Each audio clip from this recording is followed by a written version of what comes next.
So it is my pleasure and honor to introduce my Dharma brother and fellow practitioner, Will Rauschenberger, who managed to come here with Charlene and has been in the Dharma for decades, including his Korean teacher and his residential training in the Maryland Zen Center. And I had the pleasure to be his guest in Florida several times and give a talk in his Sangha. In fact, several talks.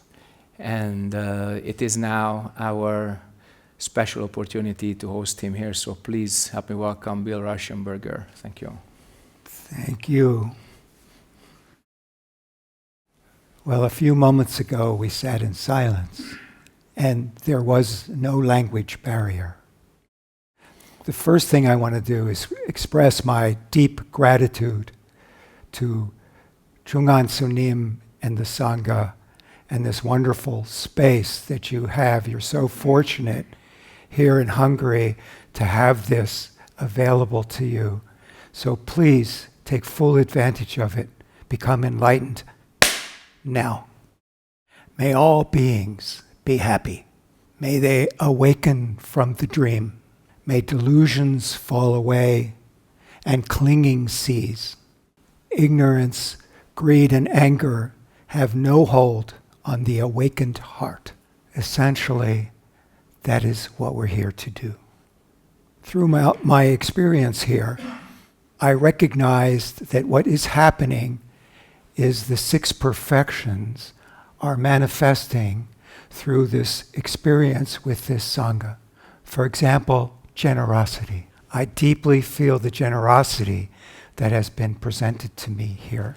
And then the moral conduct or the ethics that are presented by how you carry yourselves here has also impressed me. And then the patience that you show towards us, and then your determination to continue with your hard practice. And of course, meditating with you was wonderful also. And that led to our joint wisdom that we've gaining by our experience together. So one of the things that's been going on for me personally is that this is my first trip back to the old world since I was born and moved to the United States at 3 years old. So like all of you, I am no stranger to suffering. Tehát, ahogy itt senkinek sem új a szenvedés, nekem sem az. Without suffering, we don't have enlightenment. Tomorrow, we're celebrating ancestors here tomorrow. Often we think about ancestors as something in the past, and we think of our ancestors as having memories of them. But from the point of view of Zen, that is not correct. They are in the past, and neither are they in the past. Ancestors are always here. 2,000 years ago, today, there is no difference. One mind that happened then happens now. It has nothing to do with the time, space of past, present, future. It is timeless. Past, present, future is a construct that we use to go through our phenomenal experience based on eyes, ears, nose, tongue, body, mind. How wonderful it is to realize that Buddha isn't somewhere else or some ancient being that is worshipped, but is actually here right now, sitting right here, each one of you. What is it like sometimes when you sit and you meditate? Where's time? You sit there and you think, oh, this is taking so long. Why isn't it over yet? Or if you're lucky, you may have the experience, oh, this wasn't so bad, it's over already? But all of that, you see, is what? It's a construct of your own minds. Yes, that's time. So awakening, what are we awakening to? What's called our original nature. When Bodhidharma brought Zen to China, he proposed not to rely on words and scriptures, but directly on experience of this mind alone. It is not our objective to go through different stages to become a Buddha. We already are Buddha, but don't know it. So our Buddha nature, or our original nature, is the same as the ancestors. It's the same as timelessness. It's the same as suchness. It's a presence that cannot be defined, can't be limited, can't be added to, can't be taken away from. We may feel like we're lacking, but that's just what we're feeling because of our karmic causes and conditions that brought us to our current understanding of self. If you don't cling to an idea of how it is, then you have the opportunity to don't know, as Chong An Sunim would say. Don't know. Don't make, don't know. Sounds so simple. But to understand this with your whole being, you have to understand self. You have to get to know self. You have to be with all of this. Not just what you like, not avoid what you don't like, but take it all, accept it as it is, allow it to be. Don't know. I think I've talked enough. How about questions? Can you please tell us a Zen koan what you like? Good question. There's several. What comes to mind is, perhaps because I'm thinking about the current condition in the United States, but I would say the whole world is on fire. How do you keep from being burned? You're looking for an answer, I won't give it. Thank you. Yeah. Anyone else? So me and my partner, we are working many time on weddings, and there is a habit here in Hungary that the father of the groom and the father of the bride will tell during the wedding time what do they think, what is the recipe of a good partnership. And my question would be, what would Buddha say? What is the recipe of a good partnership if he would be the father of the groom or the... What would I say? No, what would Buddha say? What would Buddha say? Yes. The correct formula for a good marriage is? Yes. Good question.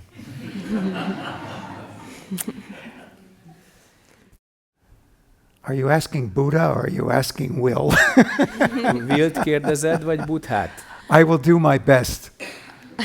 Letting go is freedom, not holding on to an idea of how your partner should be, but look at your partner with fresh eyes. How can you recognize unconditional love, and where can you find it? Just within yourself? Unconditional love is the ground on which the universe is created. So it's not missing. Your very existence depends on it. So first of all, just to make it clear, I'm atheist. I don't really believe in God. And for me, being here is more of an intellectual experience. In general, I think I can understand and learn a lot of things, but many of the things that happen around me are a little bit alien. And this sort of woo-woo for me in certain way to see, for example, reincarnation and this sort of beliefs that are perhaps more metaphysic than what I am used to.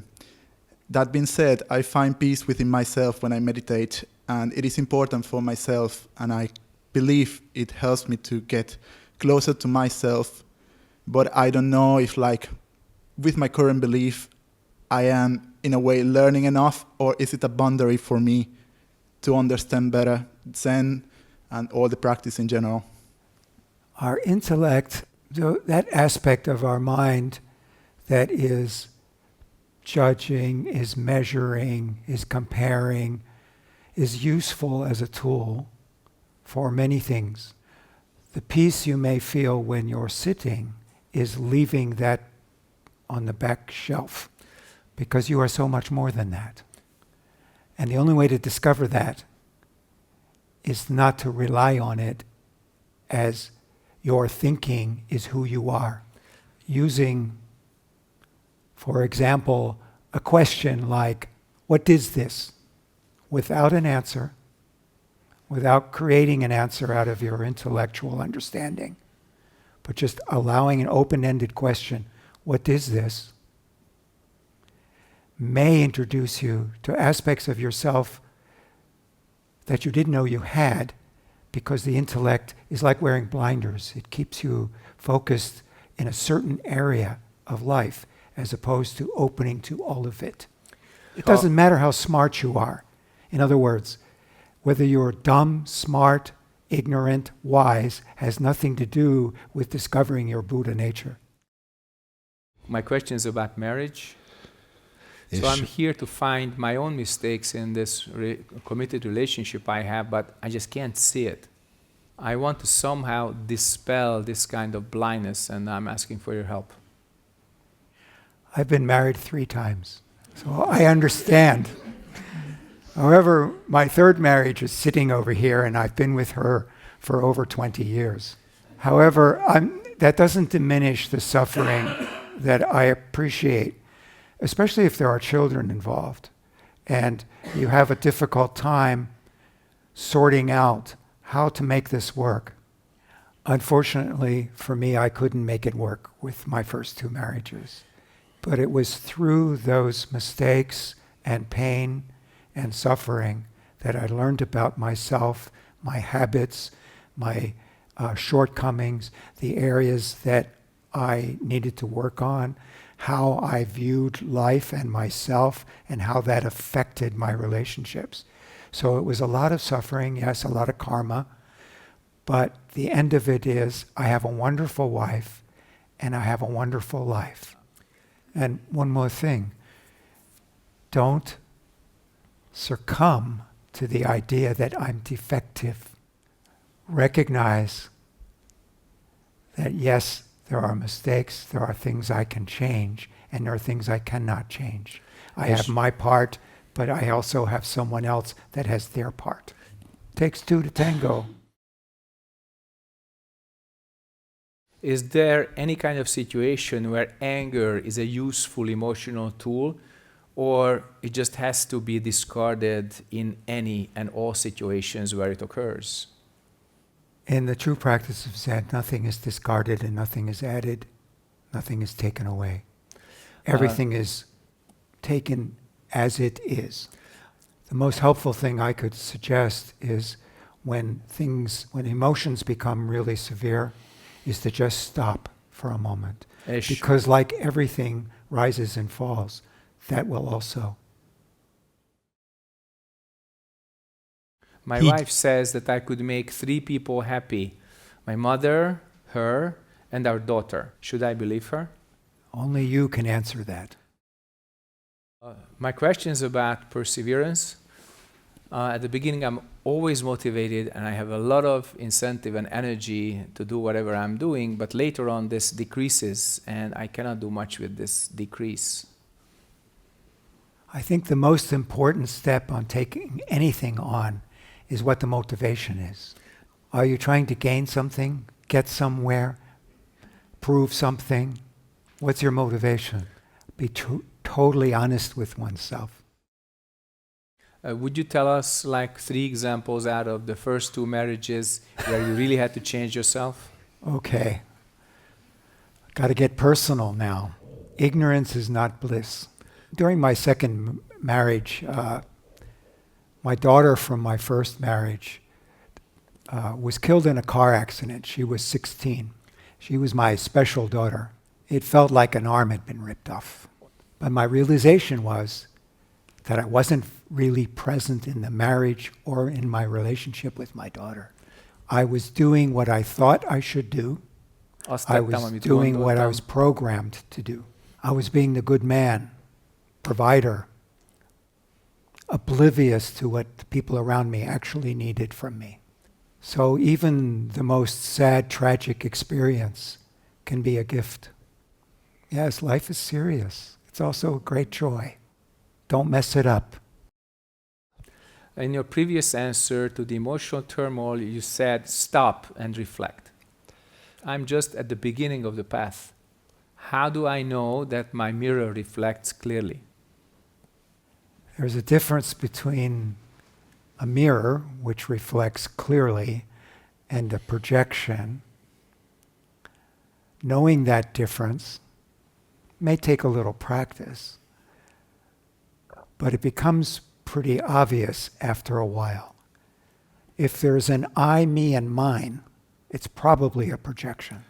Originally, your mind is clear like space, but because of our karmic causes and conditions and our attachment to eyes, ears, nose, tongue, body, mind, we are always looking through these filters. When you're projecting, it's like a mirage. You think there's water there because you really want water. One more thing. Do koan practice with him and then you'll understand. Gives me a thumbs up. You earned your dinner. Yes. So the current generation is growing side by side with the analog world and the digital world. What is the responsible attitude from the parents seeing that their children take the digital world just as real as the analog, and knowing that at some point this digital world will just absorb them because they have to relate to their peers, to their contemporaries? So how to keep a balance without losing the kids? That's the important question, how to keep a balance. Independent of analog or digital, that's the question, always. That has more to do with who you are. Not that it's your responsibility, they are their own person also, the children. Nonetheless, how you go through the world, whether it appears like they're seeing it or acknowledging it or allowing it or not, it makes a difference. So if you have a good life, an ethical life, and the way you express yourself is clear and honest, that will come through to them, no matter what the influences of the world are. I mean, really, if you think about it, the only thing you can control is yourself.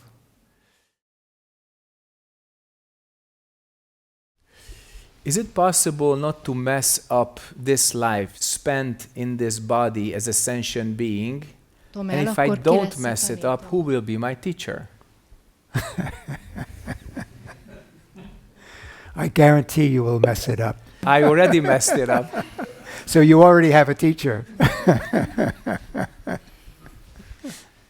So my question is, when one is struck by tragedies like the one you mentioned, or overall dreams are shattered, is there a practice through which step by step you can come out of the state? There is no one practice. Each of us is different. So according to your capacity and what it is you're going through, whatever the teaching is has to be fit that. The only thing that I can say in terms of encouragement is that we are already perfect originally, which means when you get out of the way, when your mind is clear like space and intuition can work, the universe totally supports you. I know that sounds like woo-woo, but you have to experience for yourself your own relationship with things as they are. My question is how you remember your first love in your life and how did that change over time? I suspect that this isn't my first time around as far as traveling this path of having a body and being here. Because as long as I can remember, I've always sought a spiritual connection to life. So because my focus on a deep level was realization, self-realization, and seeking bodhi, if you will, it just naturally, I gravitated towards it. So it's just there. That's the love of my life. And of course, my wife is an embodiment of that. So relating to your statement about not being here for the first time, how could I recognize my previous lives and how could I learn from that? Everything that you're experiencing now already encompasses all that. If you don't know, and keep your eyes and ears open, everything will show you what it is you need to know. Thank you. Thank you again so much. Thank you. Thank you. Wonderful.